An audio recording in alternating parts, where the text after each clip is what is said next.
Kladuša, dame i gospodo, članovi DNZ-BIH u zakonodavnim, koliko ih ima Skupština općinskog ogranka, te da postoji kvorum za održavanje, gospodin Kenan Keserović i meni s desne strane zamjenik osobno delegatima na današnjoj sjednici Skupštine općinskog ogranka Demokratske narodne zajednice. Na redu, kao što ste dobili u sazivu, molim da se izjasni dizanjem ruke. Hvala. Ne mogu konstatovati. Da vam se zahvalim prije svega što ste se odazvali izvještajnoj skupštini. Tim satima podržali smo konstituirajuću sjednicu općinskog ogranka. Prva redovna sjednica predsjedništva je odmah održana 3.12. i bila je vezana na da od 18 vijećnika koji su ušli u vijeće na osnovu Demokratske narodne zajednice su zbog svojih ličnih interesa, a to su znači Rikveta Djelić i Velika Kladuša. Što se tiče dalje, znači 7.12. održane su konstituirajuće. Mi današnjom sjednicom Skupštine općinskog ogranka Velike Kladuše kao najvećeg ogranka u Demokratskoj narodnoj zajednici završavamo zaista jedan težak i neugodan period u dosadašnjoj istoriji Demokratske narodne zajednice. Završavamo prije svega jednu odbranu, pravnu odbranu Demokratske narodne zajednice pred institucijama i zakonima u Bosni i Hercegovini. Imali smo protiv sebe ambicije ljudi koji bi Demokratsku narodnu zajednicu usmjerili u onom pravcu u kojem Demokratska narodna zajednica nije do sada išla niti želi ići. Današnjom sjednicom mi dakle podnosimo izvještaj o četverogodišnjem mandatu u prethodne 4 godine i ujedno trasiramo put najvećeg ogranka stranke u Velikoj Kladuši u naredne 4 godine.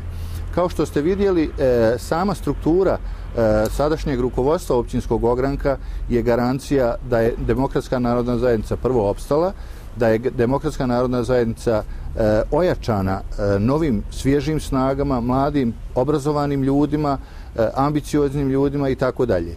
Naravno, sve je ovo neugodno i pred nama je jedan težak period, prije svega jačanja i izgradnje institucija Demokratske narodne zajednice, zatim vrijeme vraćanja povjerenja članstva u Demokratsku narodnu zajednicu i naravno period vraćanja i jačanja rejtinga Demokratske narodne zajednice koji je Demokratska narodna zajednica dugo godina stvarala na političkoj sceni u Bosni i Hercegovini.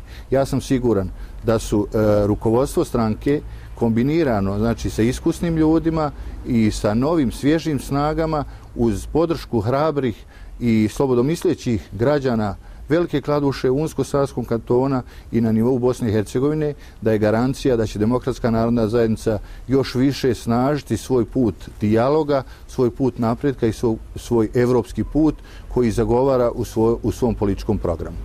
Evo, na neki način danas ste se dotekli, pitao sam vezan za kongres, pošto je stranka doživjela taj status koji je doživjela, recite mi, je li po vama kongres najrealnije rješenje da pokaže put stranke u budućnosti? Naravno, kongres je uvijek rješenje ne samo u kriznim situacijama, već i u redovnim situacijama. Mi smo, nažalost, kongres u redovnoj situaciji nešto odužili u namjeri da kongresu prisustvuje osnivač stranke Fikret Abdić. Nažalost, pokazalo se da smo tu pogriješili i sada tu grešku moramo ispraviti. Kongres će biti, znači, prije svega trasiranje i preustroj Demokratske narodne zajednice, kako u programskom smislu, tako i u kadrovskom smislu.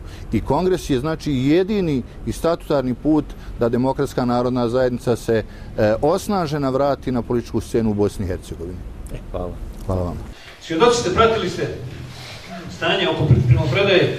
Ja sam naravno, predstavljajući vas dostojanstveno, dakle, predao dužnost, upoznao mladog kolegu koji je došao na to mjesto o svim pitanjima.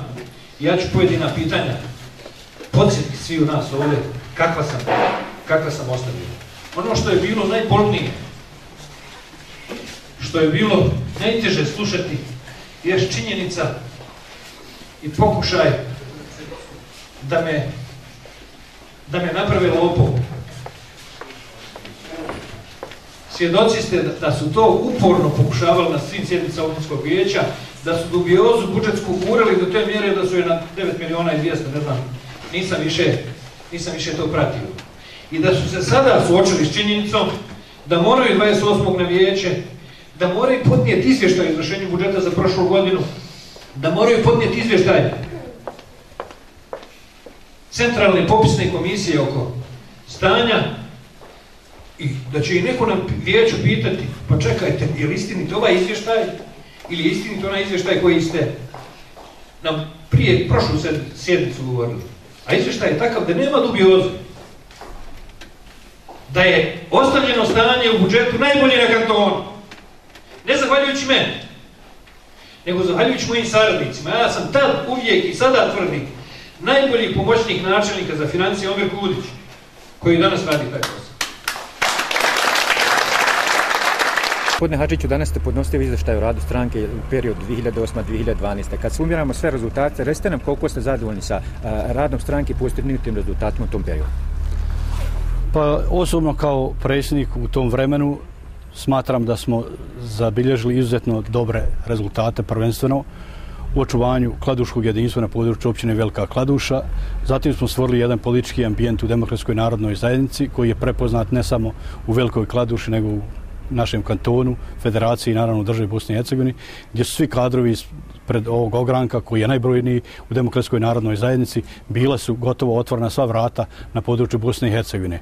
Ovaj trud trebalo je zaista odraditi onako kako smatramo da najbolje, a to je prije svega jednom tolerantnom, jednom ljudskom politikom i nada sve jednom otvorenošću prema svim građanima naše države Bosne i Hercegovine. Također u obnašanju izvršnih i zakonodavnih funkciji naši predstavnici u općini Velika Kladuša zabilježili su u tom vremenu najbolje rezultate od kad postoji Velika Kladuša, kad se govori o izgradnji putne infrastrukture, o vodovodnoj infrastrukturi, komunalnoj infrastrukturi, tako da u cjelini možemo biti izuzetno zadovoljni. Ono na što je bacilo sjenu na ovaj izvještajni period jesu zadnji lokalni izbori koji su pored jednog dijela izdaje dijela rukovodstva Demokratske narodne zajednice stvorili jedno apsolutno nejedinstvo, pokušali rastočiti stranku, demolirati.